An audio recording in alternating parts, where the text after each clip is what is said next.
Namaluna witihan, duahnahkan, jeji wabataganti, jeji pahabataganti, ni eganta, jedvazumukuya.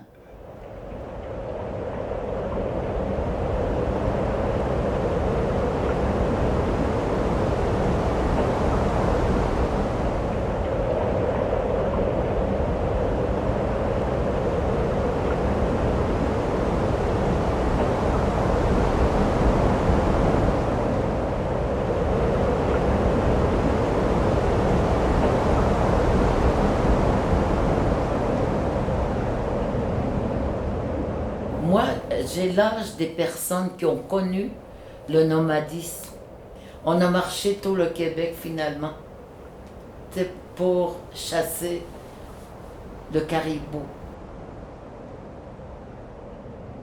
On marchait aussi loin que l'animal qui nous nourrissait, nous habillait et nous soignait. Donc tout ça s'est passé à l'intérieur des terres, dans l'arrière-pays, on dirait. Puis l'été, on était au bord de la mer pour laisser reposer les esprits de la terre. Et puis pour laisser reposer aussi les maîtres des animaux. Et laisser reposer aussi l'esprit des mythes fondateurs, des légendes. Donc quand on revenait sur le bord de la mer, c'était vers le 20 juin et on restait là jusqu'à la fin du mois d'août. Et puis les gens profitaient pour réparer leurs canots, aller vendre leurs pelleteries chez le marchand de fourrure et puis se préparer pour quand ils retourneraient en septembre dans leur territoire de chasse. Donc les femmes qui attendaient des enfants, ils marchaient toujours. Et puis, quand venait le temps de naître, ils érigeaient une habitation traditionnelle, tu sais, comme un tipi. Fait que, puis les vieilles donnaient naissance aux enfants. Donc, moi, je suis née un mois d'avril, c'est-à-dire sur le territoire. Donc, je ne suis pas née, je suis née pendant le nomadisme, quand les femmes marchaient. Un jour, le gouvernement a décidé que des enfants indiens apprendraient à lire et à écrire. Donc, il a fait construire des pensionnats. En tout cas, le premier pensionnat chez les Inuits comme moi, a été construit à Maliotenam. C'est pas loin de la réserve. Donc, dans ce pensionnat, il y avait des enfants de Shefferville, Matmegouche, Paguachipo, non, pas Paguachipo, Onmenchipo, Notahuan, Ekwantit, Wahat et Pessamit qui allaient dans ce pensionnat.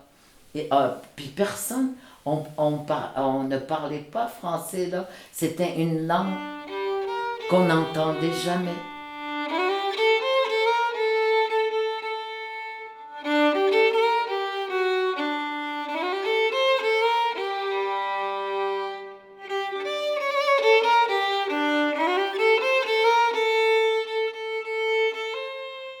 Tu ne vois plus l'horizon, tu vois un tableau noir avec des mots que tu dois répéter, apprendre par cœur. Puis ça a tué beaucoup de choses.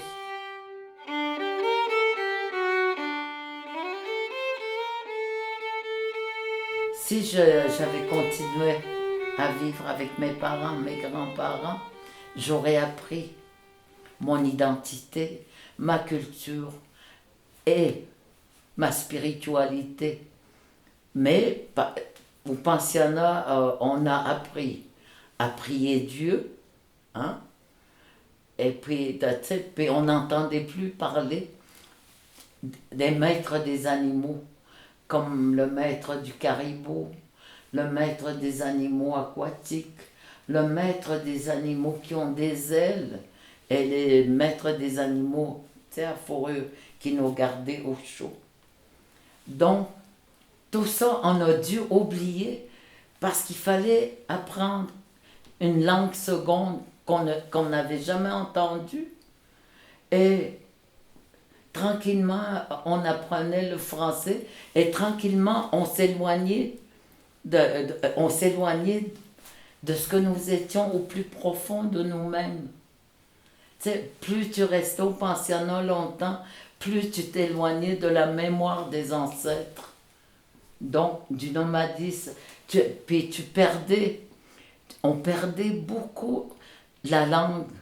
Parce que la langue première de l'Innu, c'est d'abord la terre, la mousse, les lichens, les arbres, les rivières et les lacs et les montagnes.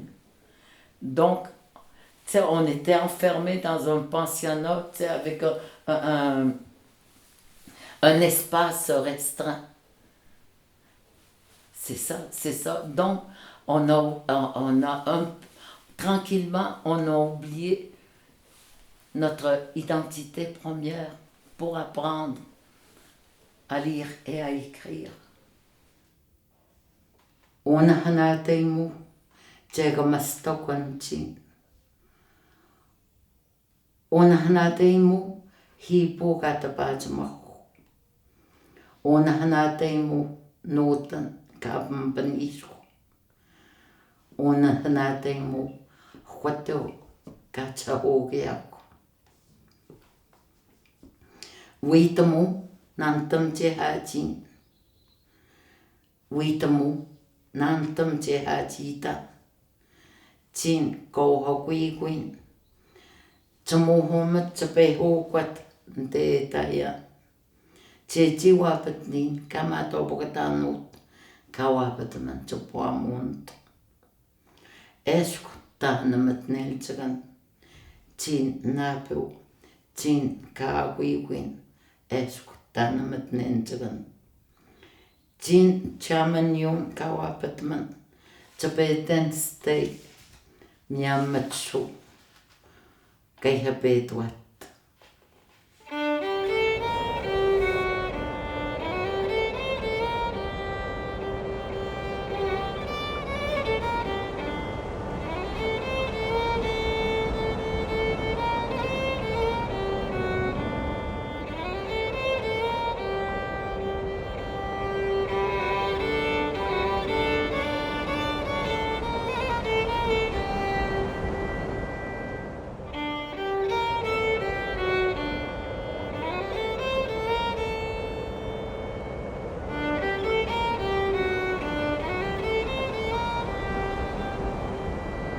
Quand nous étions nomades, c'est de septembre à juin qu'on apprenait tout ce qu'on devait apprendre pour être un vrai Innu. Comme pour les garçons, ils apprenaient à chasser avec leur père. Les filles apprenaient à tresser les raquettes, à nettoyer les peaux d'animaux, puis on apprenait aussi le respect, à respecter la terre, puis à respecter les animaux. C'était fondamental pour nous d'apprendre le respect de tes parents, de tes grands-parents et de la terre aussi. Et tout ça, quand tu étais au pensionnat de septembre jusqu'à la mi-juin, tu ne l'apprenais plus. Et chez les Inuits, donc on retournait dans nos communautés, dans les réserves, l'été. Tu sais, comme quand on était nomade, on revenait à la côte. Mais comme, tu sais, quand tu reviens chez tes parents, tu les as pas vus pendant au moins 9 mois. Puis, tu sais, souvent, les parents étaient mal à l'aise avec leurs enfants. Ils ne savaient plus quoi dire à leurs enfants. Et puis, parce que tu apprends une langue seconde, tu sais, puis tes parents parlent encore la langue de la terre.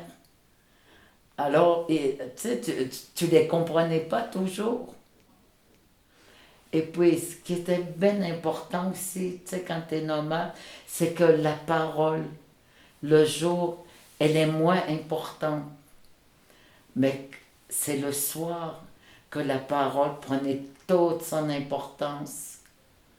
Parce que quand un jeune garçon, quand il suivait son père à la chasse, tu sais, le chasseur ne parlait pas, l'enfant non plus. Il fallait qu'il observe. Il fallait se mettre au même niveau que l'animal que tu chasses. Parce que l'animal, quand il entend des bruits de raquettes, tu sais, tu marches au même rythme que ton cœur. Tu sais, quand tu entends ça sur la neige, les pas de raquettes, donc il faut que tu rythmes, il faut tout le temps que tu rythmes ton cœur avec le cœur de la terre. Donc il ne faut pas parler. Donc la parole était moins importante. Mais quand le soir venait, tu sais que tout le monde, les chasseurs étaient revenus de la chasse. Alors là, après les repas, après le repas, donc des vieux racontaient les mythes fondateurs, puis les enfants s'endormaient tranquillement sur la voix des vieilles ou des vieux. Après ça, quand les enfants dormaient, alors les chasseurs racontaient comment s'était passée la chasse, puis les femmes racontaient. Chaque personne avait son tour de parole. C'est pour ça que tu sais, dans mes poèmes, je parle d'un bâton de parole. Tu vois, puis ils avaient comme un bâton. Fait que quand quelqu'un parlait, il tenait le bâton de parole. Et puis quand il avait fini, il le passait à l'autre. Et c'était à son tour de parler. Donc c'était comme ça. Il n'y avait pas de tu sais, couper la parole à quelqu'un. Et tout était respect. Tu sais, c'est ça que moi je trouve qu'on a, tu sais, qu'on a perdu. Tu sais, quand tu es au pensionnat, parce que c'est pas le même enseignement. Et nous faisait peur avec l'enfer, le péché mortel, tu sais, tous les péchés qui t'amenaient en enfer. Alors, tu sais, on vivait dans la peur au pensionnat. Mais quand tu étais sur ton territoire, tu n'avais pas peur. Tu avais peur si tu avais manqué de respect, soit à la terre ou aux animaux. Ou si tu avais manqué de respect à des vieux, ou à des vieilles, ou à tes parents. Là, tu savais, tu avais peur qu'il t'arrive quelque chose, mais tu n'avais pas peur qu'on te brûle éternellement. Napamanuenten, mutaya, emantako munis. Katsatapatman ay mun, kahkond, mutaya, winbewat kawap matsegamat. Upoyan, duasta sihakwat, tin kajidat min. Wetakwas, ntay utamatan den date. Aputsewan abstaya, napawini manahapan. Heten nanimpan. Kamatshit deto, stahwab mokano. Wetakwas, manwahota sihok, tuihaman, tatakwasan, apuye tang. Tanduenten chamanyu, detamaske, machito sihokwat kapwatat. Apuwen tapatamok, tanahatan, miamantu, kanastui. Chuapmatan nanigan sentamo. Chinan tapwe, mokan chin.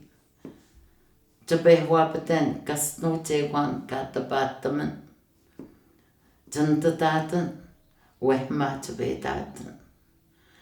Tati tapmatan, wehma tuapmatan. Notan nantam tatte, de epetakhin.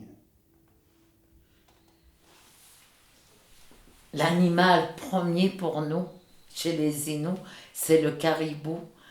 Parce que le caribou, quelque part, nous ressemble. Parce que lui aussi, il est nomade. hein, comme l'Innu était nomade. Donc, le caribou, il nous donne tout. Il nous donne, nos raquettes pour tresser. On a besoin de la babiche, on dit de la babiche. Puis c'est comme un fil très très long que les femmes découpaient tranquillement, puis trempaient dans l'eau. Puis quand tu tresses la raquette, tu la tresses, la babiche est mouillée. Tu sais, puis c'est tout un art, tresser la raquette. Il y a des femmes qui étaient tellement habiles à tresser des raquettes qui pouvaient faire des motifs, comme des motifs des pattes de perdrix ou quelque chose qui représente l'aigle. Et puis le caribou, il nous donnait la graisse. Ça, c'est une autre chose qui est sacrée, sacrée, sacrée. Plus sacrée que ça, tu meurs. Tu sais, parce que quand les vieux, ils faisaient la graisse de caribou, là, il fallait que les enfants gardent le silence. Et puis le vieux était étendu sur un grand truc. Puis là, il prenait une pierre qu'on appelle Atten. Puis là, il s'installait, tu sais, toujours un genou, tu sais, puis comme ça. Puis là, sur puis une autre pierre, tu sais, qu'on appelle notre grand-père. Fait que là, il prenait, tu sais, les fins murs du caribou, puis là, il les... Oui, il les frappait. Tu sais, comme si c'était le tambour. C'était le même son que le tambour. Donc, il fallait pas perdre. Il fallait même pas perdre un petit morceau d'os. Quand tout ça était fini, il prenait un gros chaudière, puis il mettait toutes les os, puis il pilait, puis il mettait de l'eau, puis il réchauffait ça. Longtemps, longtemps, longtemps. Et puis, toute la graisse qui montait sur le dessus, ça faisait de la graisse de caribou. Et ça, pour les chasseurs, c'était important parce que c'est ce qu'ils mangeaient avant de s'endormir pour que les rêves de chasse viennent dans leur conscient. Donc, tu vois, le caribou, il nous donnait ça, et puis il nous donnait nos mocassins, nos mocloques, il nous habillait complètement, complètement, et surtout, il nous nourrissait, il nous gardait en vie. Et puis, tu pouvais pas tuer un caribou comme ça, juste paf, là.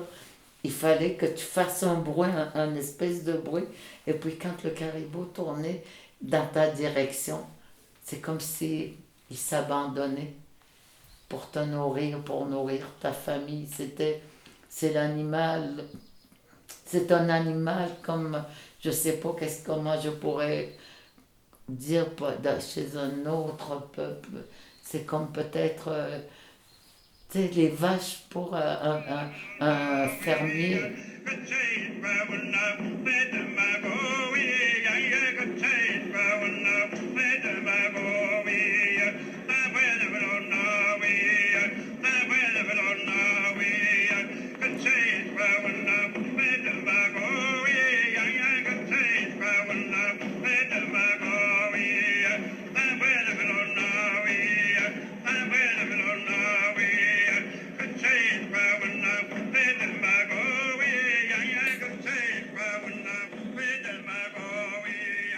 Le tambour est fait avec de la peau de caribou. Et puis des osselets d'un fœtus de caribou, puis c'est ça, puis ça fait résonner. Puis ça fait, c'est très spécial. Et puis, tu sais, puis le chasseur, il chantait ses rêves. C'est ses rêves qu'il chantait, donc c'était important pour lui quand il chantait, là, de chanter son rêve pour que son rêve devienne réalité. Et puis c'était... Parfois, il arrivait, quand nous étions des chasseurs, cueilleurs, qu'on connaisse la famine. Tu sais, tu voyais plus rien, il n'y avait plus de nourriture, il n'y avait plus rien. Fait que des gens, tu sais, ils restaient tranquilles, les enfants. Et puis le vieux, il prenait son tambour, puis dehors sur la neige, ils étendaient un pot de caribou. Puis là, il rentrait, puis là, ça pouvait durer 24 heures, tu l'entendais appeler le maître du caribou. Et puis là, tu sais, il continuait, puis il se fatiguait pas jusqu'à temps que Papa Rassik lui réponde à son appel. Et puis pour que les hommes puissent continuer la chasse, qu'ils puissent encore marcher et marcher jusqu'à temps qu'ils arrivent où se trouve le caribou. Mais les femmes nourrissaient leur mari au sein. Ils donnaient le sein à leur mari pour qu'ils puissent marcher et continuer à chasser. Donc, tu sais, puis le vieux, lui, continuait. Et puis après, peut-être, je ne sais pas combien de temps, une nuit, une journée complète. Puis là, avant que la nuit tombe, ben là, il y a quelqu'un qui allait voir la peau de caribou qu'on avait étendue sur la neige. Et puis s'il y avait des traces de sabots de caribou, c'est que Pabarassi avait accepté de donner un de ses enfants pour nourrir le groupe ou le clan qui connaissait la famille. Donc, pour jouer du tambour, c'est pas n'importe qui peut jouer le tambour. Il faut l'avoir rêvé 3 fois. Puis si tu prends le tambour sans l'avoir rêvé 3 fois, là, quelque chose peut t'arriver, tu peux tomber malade ou mourir. C'était comme un objet sacré, mais un objet dangereux aussi. Si tu en faisais pas, si tu en faisais pas un bon usage. Tihak nete katako. Wahko wahekana puto wina pekwat. Macho pachame umi kwanam. Shipo na peimu kwan. Nto ndato te kwan. De chahan not katapa jumot. Nantate. Babarasik ahiko awiakano. Masega kamok kawi hawat kahibegot makamukwat kahinam nasihaw kay maya masnak akwahu matanto kono kotam ntapuni upas magana kapatatan una pimat asi negatabanno ute patatenmu napamnuenten ijenman tanapuno natsenten chemahkama napokhentomun de egantaka idendagot.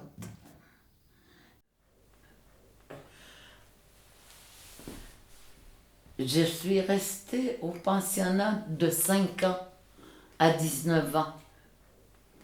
Donc c'est 14 ans que ça m'a pris 14 ans de temps finalement pour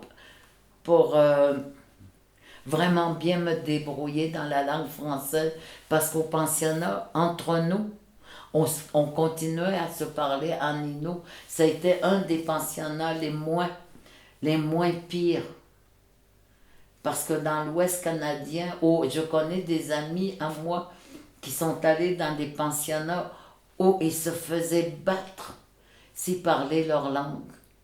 J'ai une amie, elle n'avait même pas le droit de regarder son frère qui était dans le même pensionnat qu'elle. Il y en a qui ont vécu des choses terribles dans les pensionnats. Moi, le pensionnat que j'ai connu, il ne nous empêchait pas de parler notre langue, comme dans les réfectoires, dans les dortoirs, là où,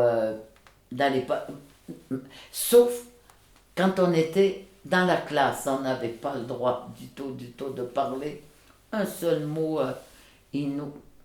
Donc c'est pour ça qu'aujourd'hui, tu sais, le peuple, la nation Innu parle encore sa langue comparativement à d'autres nations qui ne le parlent plus ou presque plus. Ou c'est seulement les vieux qui le parlent. Apunan tam tabajum statan tabajum nistatok nastesh naminok tihenuyan chagabesh naminok tpewatamunu nistatok chituto negana aputsen magantante chagabesh chituto negana de tapkopi hamot tuweu hat ujegatok chinan tatnukan chamato mahanemu na peten na kamu na Tokyo tsatsahakosh.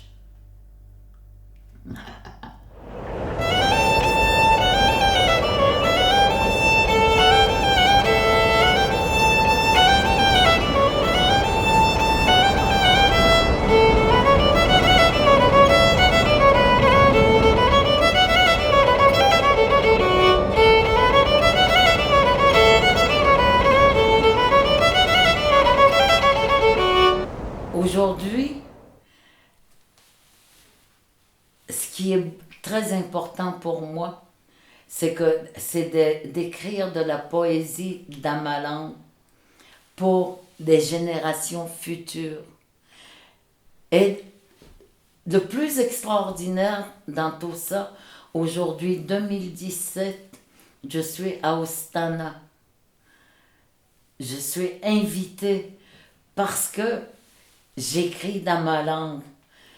Il a fallu que je vienne chez les Occitans pour que ma langue soit respectée.